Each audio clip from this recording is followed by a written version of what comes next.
नमस्कार, मैं हूं आशीष त्रिपाठी आपके साथ। मॉर्निंग ब्रेकिंग न्यूज में रुक करेंगे महासंग्राम 2023 की खबरों का शुरुआत करेंगे टीकमगढ़ से आ रही एक बड़ी खबर का। टीकमगढ़ में 17 प्रत्याशियों को नोटिस जारी किया गया है। ये 17 प्रत्याशी जिन्हें निर्वाचन अधिकारी द्वारा नोटिस जारी किया गया, दरअसल खर्चे का यह हिसाब नहीं दे पाए थे, जिसके चलते निर्वाचन अधिकारी ने इनसे सवाल किया है। टीकमगढ़, जतारा और खरगापुर के 17 उम्मीदवारों को इनके द्वारा किए गए खर्च के बारे में जानकारी मांगी जा रही है निर्वाचन विभाग के द्वारा। और निर्वाचन आयोग इस पूरे मामले में क्या कुछ कार्रवाई कर सकता है, ये निर्भर करता है उनके द्वारा दिए जाने वाले जवाब के बाद। 17 प्रत्याशियों को नोटिस जारी कर दिया गया है और 17 प्रत्याशियों को नोटिस जारी कर उनसे पूछा गया है कितना खर्च किया, कहां खर्च किया, हिसाब दीजिए। बहरहाल निर्वाचन अधिकारी ने यह नोटिस जारी किया है।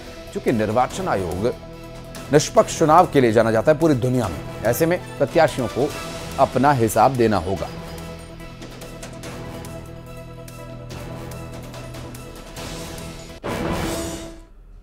और मिशन एमपी पर प्रधानमंत्री नरेंद्र मोदी ताबड़तोड़ दौरे कर रहे हैं। प्रधानमंत्री नरेंद्र मोदी 3 जिलों में सभाओं को संबोधित करने के लिए एक बार फिर आ रहे हैं। दरअसल प्रधानमंत्री नरेंद्र मोदी की 3 जनसभाएं आज होनी है। सतना, छतरपुर और नीमच में प्रधानमंत्री नरेंद्र मोदी की जनसभाएं होनी है। एमपी के चुनावी संग्राम में पीएम मोदी हुंकार भरने एक बार फिर आ रहे हैं। सतना, छतरपुर और नीमच में प्रधानमंत्री नरेंद्र मोदी की जनसभा होनी है। 17 नवंबर को मतदान होना है। उससे पहले भारतीय जनता पार्टी के स्टार प्रचारक प्रधानमंत्री नरेंद्र मोदी ताबड़तोड़ जनसभाओं को संबोधित कर रहे हैं। मिशन एमपी पर पीएम मोदी एक बार फिर 3 विधानसभाओं में जनसभा करेंगे। सतना, छतरपुर और नीमच में प्रधानमंत्री नरेंद्र मोदी की जनसभा होगी। ये 3 जिले जहां पर 3 अलग अलग विधानसभाओं में प्रधानमंत्री नरेंद्र मोदी का कार्यक्रम है। और मंच से पीएम मोदी क्या कुछ कहने वाले हैं, क्या लोगों से अपील करने वाले हैं, जनता को क्या संदेश इस मंच से वे देते हैं, देखने का विषय होगा। क्योंकि इस वक्त चुनाव प्रचार चरम पर है। 17 तारीख को वोट कास्ट होना है, बहुत ज्यादा समय रह नहीं गया है। ऐसे में ताबड़तोड़ चुनाव प्रचार अभियान में भारतीय जनता पार्टी भी जुटी हुई है। और प्रधानमंत्री नरेंद्र मोदी, जो कि उनके स्टार प्रचारक हैं, उनके द्वारा आज 3 जिलों में 3 अलग अलग जनसभाएं होनी है। मंच से क्या कोई बड़ी घोषणा पीएम मोदी कर सकते हैं, सवाल ये भी रहेगा। और जिस तरह से इस बार चुनाव एक ही चरण में होना है, ऐसे में 17 तारीख को होने वाली वोटिंग से पहले कई और कार्यक्रम प्रधानमंत्री नरेंद्र मोदी के प्रस्तावित हैं। बहरहाल देखना होगा। इसके बारे में जो डिटेल्स आएगी वो हम आप तक सबसे पहले पहुंचाएंगे। फिलहाल आपको बता दें कि मध्य प्रदेश के इस चुनावी संग्राम में प्रधानमंत्री नरेंद्र मोदी भारतीय जनता पार्टी की तरफ से एक बार फिर हुंकार भरेंगे। सतना में चुनावी जनसभा को संबोधित करेंगे और प्रधानमंत्री नरेंद्र मोदी की चुनावी जनसभा 3 अलग अलग जिलों में अलग अलग जगहों पर होनी है, जिसमें कि सतना में पहले और छतरपुर, नीमच में उसके बाद होनी है पीएम मोदी की जनसभा। और मध्य प्रदेश के चुनावी संग्राम में भारतीय जनता पार्टी की तरफ से सबसे बड़े योद्धा के तौर पर प्रचार कर रहे हैं, चुनावी जनसभाओं को संबोधित कर रहे हैं प्रधानमंत्री नरेंद्र मोदी। कुशल वक्ता हैं, ऐसे में लोग उन्हें सुनने के लिए भी आते हैं। बहरहाल मध्य प्रदेश के रण में प्रधानमंत्री नरेंद्र मोदी का ये प्रचार, लोगों के बीच जाना, चुनावी रैलियां करना भारतीय जनता पार्टी के पक्ष में कितना माहौल बनाता है, ये जनता तय करके 17 तारीख को बता देगी। लेकिन लोगों को पता चलेगा 3 तारीख को, जब निर्वाचन आयोग द्वारा परिणाम जारी किए जाएंगे। बात करेंगे हमारे सहयोगी वासु चौरे से, डिटेल्स लेंगे। वासु, आज के कार्यक्रम प्रधानमंत्री नरेंद्र मोदी के क्या कुछ रहने वाले हैं, क्या डिटेल्स हैं, क्या तैयारियां हैं? बिल्कुल, देखिए आज पीएम मोदी का बड़ा दौरा है और मध्य प्रदेश की करीब 100 से ज्यादा विधानसभा सीटों पर पीएम मोदी के जरिए बीजेपी का आज फोकस रहने वाला है। क्योंकि आज पीएम मोदी विंध्य के सतना में जनसभा को संबोधित करेंगे। सतना जो है वो विंध्य इलाके में आता है और यहाँ पर करीब 30 से 32 सीटें हैं, जिन सीटों पर बीजेपी का सीधा मुकाबला कांग्रेस से और कुछ जगहों पर निर्दलीय उम्मीदवारों से भी होना है। तो यहाँ पर पीएम मोदी ताकत झोंकते हुए नजर आएंगे। फिर छतरपुर में पीएम मोदी का कार्यक्रम होना है, जो मध्य प्रदेश के बुंदेलखंड इलाके में आता है और करीब 26 सीटें यहां पर हैं। यहां पर भी जो चुनावी समीकरण है वो अपने आप में कहीं ना कहीं बेहद मायने रखते हैं, बेहद खास है और दिलचस्प भी होते जा रहे हैं। और तीसरा जो कार्यक्रम है वो नीमच में है। नीमच हालांकि मध्य प्रदेश के मालवा अंचल का इलाका है और मालवा और निमाड़ की अगर हम बात करें तो यही मध्य प्रदेश की सत्ता का सबसे बड़ा केंद्र माना जाता है। क्योंकि अगर आप मालवा और निमाड़ को मिला लेते हैं तो 66 विधानसभा सीटें यहां से हो जाती हैं। और मध्य प्रदेश की पॉलिटिक्स में यह कहा जाता है कि मालवा और निमाड़ में जो बाजी मार लेता है, मध्य प्रदेश प्रदेश में उसकी सरकार बन जाती है, वो सत्ता पर काबिज हो जाता है। तो अगर आप इस पूरे लिहाज से देखें, समीकरणों को अगर आप देखते हैं तो 100 से ज्यादा सीटें कहीं ना कहीं मालवा, निमाड़, बुंदेलखंड और विंध्य के आंचल से आती हैं, जहां पर आज पीएम मोदी के जिन इलाकों में जनसभा होनी है, रैली होनी है, और बीजेपी के तमाम नेताओं ने इसके लिए पूरी ताकत झोंक दी है पीएम मोदी के साथ। और भी जो बड़े नेता हैं बीजेपी के, वो मंच साझा करते हुए नजर आएंगे। खास बात यह है कि इन इलाकों में एक बड़ा आदिवासी वर्ग भी निवास करता है। आदिवासियों को लेकर मध्य प्रदेश में लगातार सियासत गरमाती हुई आई है और 47 सीटें मध्य प्रदेश के आदिवासी वर्ग के लिए भी जो है वो रिजर्व हैं। और आज पीएम मोदी जब इन जगहों पर पहुंचेंगे और जनसभाओं को संबोधित करेंगे तो कहीं ना कहीं ये भी देखने वाली बात होगी कि आदिवासियों के लिए वो क्या बातें मंच से बोलते हैं और किन बातों को वहां पर वो साझा करते हुए नजर आते हैं। क्योंकि पीएम मोदी की जब बात होती है तो सिर्फ भारतीय परिवेश में नहीं बल्कि एक वैश्विक नेता के तौर पर उनकी छवि जो है वो निकल कर आई है, उभर कर सामने आई है। और पीएम मोदी लगातार पहले भी मध्य प्रदेश में जब चुनाव प्रचार अभियान की कमान संभाले हुए हैं तो उन्होंने डबल इंजन सरकार का जिक्र किया है और एक बार फिर उसी की अपील करते हुए वो नजर आएंगे। और इसके साथ ही जो मध्य प्रदेश में कांग्रेस के नेता खासतौर पर पहुंच रहे हैं, चाहे प्रियंका गांधी हो, राहुल गांधी हो, मल्लिकार्जुन खड़गे हो या तमाम कांग्रेस के जो दूसरे स्टार प्रचारक हैं, वो जिस तरह से केंद्र और राज्य सरकार की नीतियों पर, राज्य सरकार के कामकाज पे हमला बोल रहे हैं, उन सभी को लेकर सपोर्ट जुटा पाती है वासु, ये निर्भर करेगा। और देखना होगा कि 17 तारीख को लोग किस तरह से यहां पर मतदान करते हैं और क्या प्रधानमंत्री नरेंद्र मोदी के इन चुनावी कार्यक्रमों से, इन घोषणाओं से, प्रधानमंत्री की बातों से जनता पर असर पड़ता है। बहुत शुक्रिया वासु आपका इस पूरे मामले पर जानकारी देने के लिए। बढ़ते हैं आगे। छत्तीसगढ़ की बात करें तो पहले चरण का मतदान पूरा हो चुका है और अब बारी है 70 विधानसभा सीटों के दूसरे चरण के मतदान की, और जिसमें रण तैयार हो चुका है। जीत के लिए बीजेपी ने पूरा जोर लगा दिया है। पार्टी के केंद्रीय नेताओं के अलावा देश भर के बीजेपी के दमदार चेहरे छत्तीसगढ़ में प्रचार कर रहे हैं और इसी कड़ी में एक बार फिर केंद्रीय गृह मंत्री अमित शाह आज आएंगे प्रचार के लिए छत्तीसगढ़। अमित शाह प्रदेश की 5 विधानसभा सीटों पर भारतीय जनता पार्टी के पक्ष में प्रचार करेंगे। जशपुर, कुनकुरी, पथलगांव, रायगढ़ और चंद्रपुर विधानसभाओं में केंद्रीय गृह मंत्री चुनाव प्रचार करेंगे और इस दौरान 3 विधानसभा क्षेत्रों में अमित शाह रोड शोज करेंगे। इसके अलावा 15 नवंबर को भी उनके छत्तीसगढ़ के चुनावी रण में आखिरी जोर लगाने के लिए आने की उम्मीद जताई जा रही है।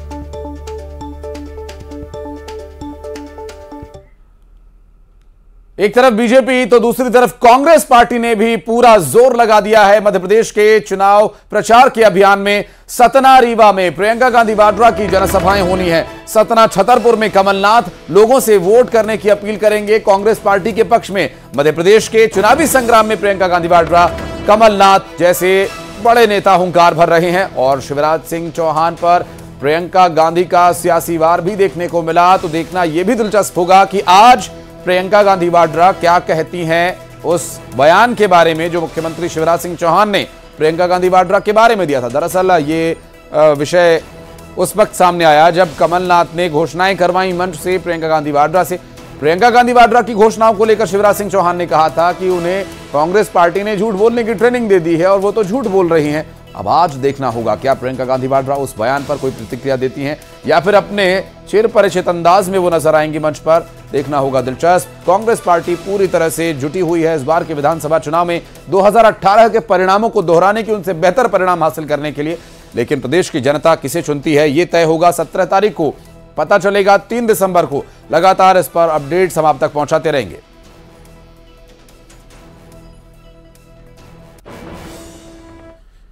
और अब बात एक बहुत बड़ी चिंता की।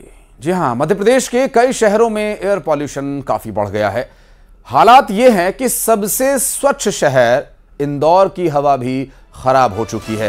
क्लीन सिटी, ग्रीन सिटी कहे जाने वाले इंदौर का AQI 257 पहुंच गया है। ग्वालियर की बात करें तो 212, भोपाल में 193, जबलपुर में 133, मंडीदीप में 182 एयर क्वालिटी इंडेक्स दर्ज किया गया है। ये AQI जो कि 50 के आसपास होना चाहिए अपेक्षाकृत बढ़ गया है और इंदौर में काफी बढ़ गया है और हवा खराब हो रही है, दूषित हो रही है। ऐसे में NGT की तरफ से देश के 7 शहरों को नोटिस इशू किया गया है कि आप इसके लिए क्या कर रहे हैं, जानकारी दीजिए। नेशनल ग्रीन ट्रिब्यूनल ने इसके लिए घोषणा की है, पूछा है, जानकारी मांगी है और साथ ही नेशनल ग्रीन ट्रिब्यूनल को क्या जवाब प्रदेश का प्रशासन देता है ये भी देखना दिलचस्प होगा। लेकिन बढ़ते इस धुंध और धुएं की वजह से सांस लेने में लोगों को तकलीफ हो रही है, काफी परेशानी हो रही है।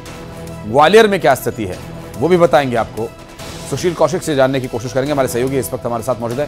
सुशील, इंदौर जो कि ग्रीन सिटी कहा जाता है, वहां पर इतनी स्थिति खराब है, ग्वालियर में क्या सूरत हाल है?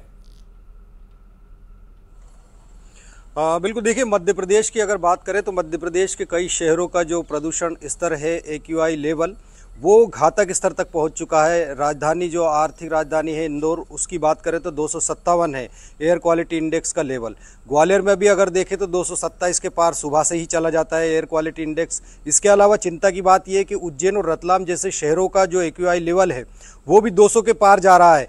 तो यानी माना जा सकता है कि न सिर्फ आर्थिक राजधानी इंदौर, इसके अलावा ग्वालियर के साथ ही उज्जैन और रतलाम जैसे छोटे जो शहर है वहां की आबोहवा भी लगातार खराब हो रही है। और लेकिन जो NGT की तरफ से नोटिस इशू किया गया है, देश के 7 राज्यों से जवाब मांगा गया है, उसका ग्वालियर में क्या कोई असर है? प्रशासन कुछ कदम उठा रहा है इसे कम करने के लिए, AQI बैलेंस करने के लिए?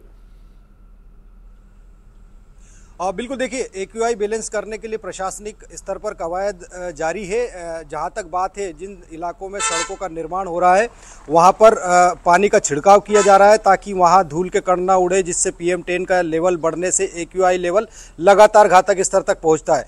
तो जिन इलाकों में सड़कों का निर्माण चल रहा है वहां पर पानी छिड़काव की व्यवस्था है। इसके अलावा सड़कों के आसपास जो पेड़ पौधे लगे हुए हैं वहां पर भी लगातार पानी का छिड़काव किया जा रहा है ताकि लोगों को डस्ट से बचाया जा सके और उसके प्रभाव से बचाया जा सके। साथ ही जो एयर क्वालिटी इंडेक्स है उसका लेवल जो लगातार घातक स्तर तक पहुंच रहा है उसे काबू में किया जा सके। तो प्रशासन अपने स्तर से कवायद कर रहा है। नगर निगम ने भी कल से मुहिम शुरू कर दी है कि जो वायु प्रदूषण फैलाने वाले वाहन है, पुराने वाहन है, उन सब के खिलाफ चालानी कार्रवाई की जा रही है।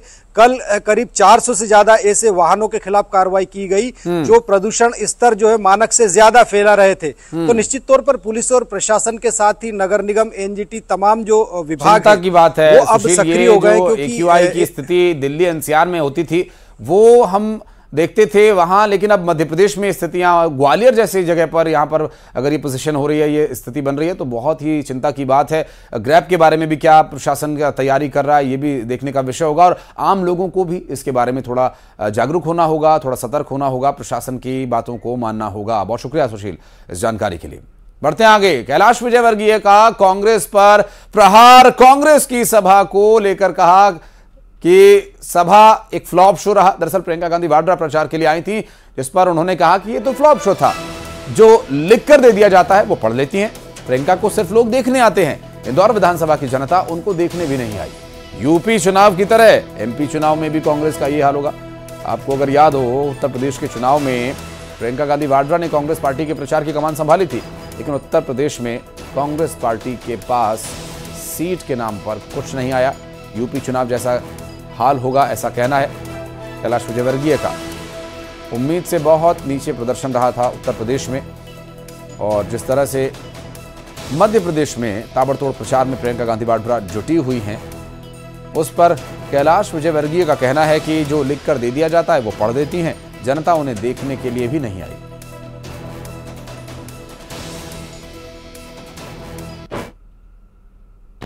देखिए, मैं उनके बारे में कोई कमेंट्स नहीं करूंगा, पर एकदम फ्लॉप शो था। जितने जनता नहीं थी उससे ज़्यादा पुलिस थी उसमें, और इसलिए एकदम फ्लॉप शो था उनका। और अब उनका जो व्यवहार है उसके बारे में कोई टिप्पणी नहीं करूँगा। देखिए, ऐसा है कि मैं उनकी गलती कम समझता हूँ, उनके स्क्रिप्ट राइटर की गलती ज़्यादा है। जो लिख के दे देता वो पढ़ लेती हैं वो, पर कभी कभी ढंग से पढ़ भी नहीं पाती है। तो पर फिर भी लोग देखने उनको आते हैं, पर यहाँ 1 नंबर की जनता उनको देखने भी नहीं आई। मुझे आश्चर्य हुआ। आज बहुत ही फ्लॉप शो था उनका। राजस्थान के जयपुर से दिल्ली आ रही स्लीपर बस में भीषण आग लग गई और इस दुर्घटना में 2 लोगों की जलकर मौत हो गई। वहीं 10 से 12 लोग इस आग की चपेट में आने की वजह से झुलस गए। ये दुर्घटना गुरुग्राम के सिग्नेचर टावर फ्लाईओवर के पास हुई और झुलसी हुई सवारियों को इलाज के लिए अस्पताल में भर्ती करवाया गया। दरअसल बस पूरी तरह से जल गई है और आग पर काबू पा लिया गया है। पुलिस इस पूरे मामले की जांच में जुट गई है। तस्वीरें आप देखिए किस तरह से ये बस जब धू कर जल रही थी उस वक्त दूर खड़े लोगों ने वहां पर वीडियो बनाया इसका, और बस की हालत आप दूसरी तस्वीर में देख सकते हैं। दुर्घटना के बाद जब बस की आग पर काबू पा लिया गया तब क्या स्थिति थी। ये डग्गा मार वाहनों की जो हालत यहाँ पर है, लोगों की जान के साथ खिलवाड़ जो किया जा रहा है, इसका जिम्मेदार आखिर कौन है? आग कैसे लगी अभी तक स्पष्ट नहीं हो पाया, लेकिन इस तरह की प्राइवेट स्लीपर बसेस जो सड़कों पर फर्राटा भरती हैं, बेतहाशा दौड़ती हैं और इस तरह की दुर्घटनाओं का शिकार होती हैं, इसके पीछे के कारणों का पता लगाना होगा और ऐसे वाहनों पर नियंत्रण पाना होगा।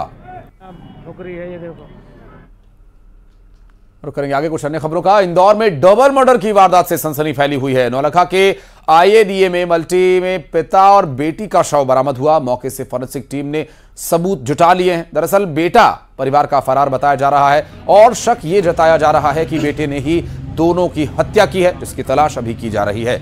इंदौर में डबल मर्डर से सनसनी, फॉरेंसिक रिपोर्ट का इंतजार, हालांकि बेटे की तलाश भी कर रही है पुलिस। सरगर्मी से बुजुर्ग पिता और बेटी की हत्या के मामले में परिवार के बेटे पर ही हत्या का शक पुलिस जता रही है, चूंकि वो यहां से फरार है। इंदौर में ये डबल मर्डर का मामला सामने आया, जिससे लोगों में दहशत है और इस पूरे मामले को लेकर सवाल लोगों के मन में चल रहे हैं कि आखिर इस तरह की वारदात को अंजाम क्यों दिया गया, क्या है पूरा मामला। इस पर आगे डिटेल्स पहुंचाते रहेंगे आपको।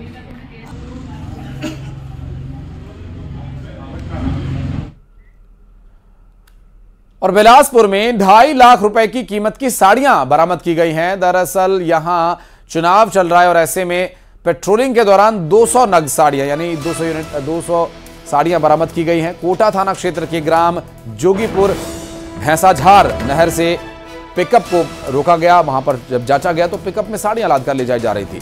पुलिस को देख पिकअप चालक साड़ियां छोड़कर मौके से भाग खड़ा हुआ। जब्त साड़ियों की कीमत करीब 2.5 लाख रुपए बताई जा रही है और आशंका यह है कि चुनाव में मतदाताओं को प्रभावित करने के लिए लोग लालच देने की आशंका है कि वो साड़ियां देकर महिलाओं को प्रभावित करने की कोशिश कर सकते थे।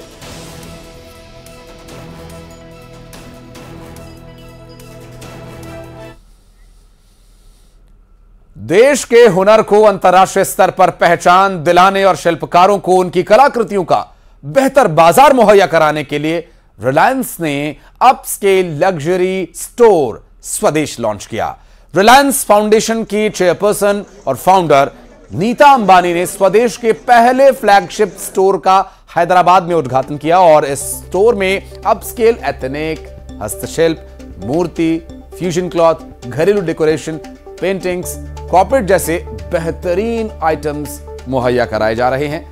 ये स्वदेश स्टोर के नाम से लॉन्च किया गया है और देश के महानगरों के अलावा ये अमेरिका, यूरोप जैसे देशों में भी खोला जाने की योजना चल रही है। और स्वदेश स्टोर के आर्टिफैक्ट्स रिलायंस के ई-कॉमर्स प्लेटफॉर्म्स पर भी मुहैया होंगे, यानी आप इन्हें ऑनलाइन ऑर्डर भी कर सकते हैं। अगर आपके घर के आसपास स्वदेश अवेलेबल नहीं है तो आपके मोबाइल और लैपटॉप और कंप्यूटर पर स्वदेश अवेलेबल होगा।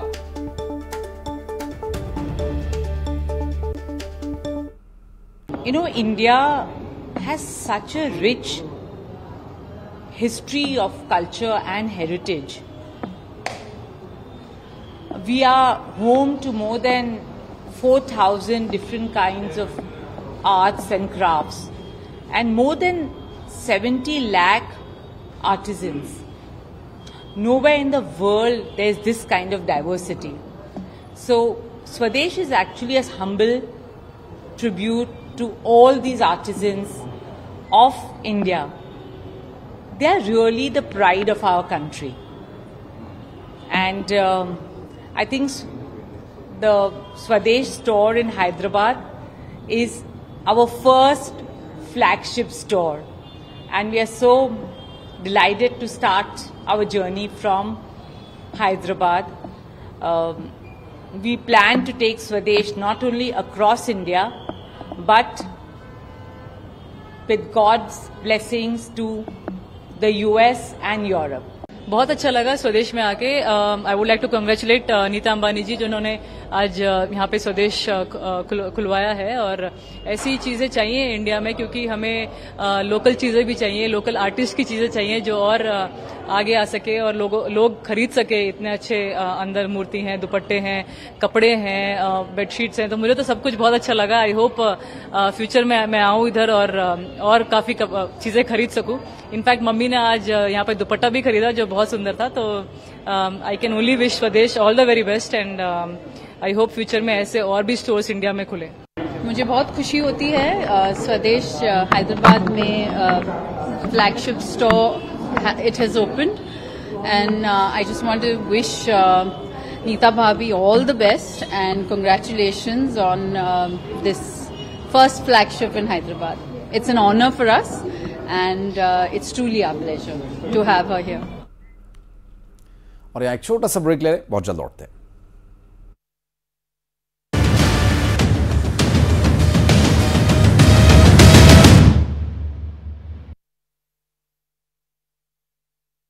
अच्छी है ना? अब विरोध शुरू।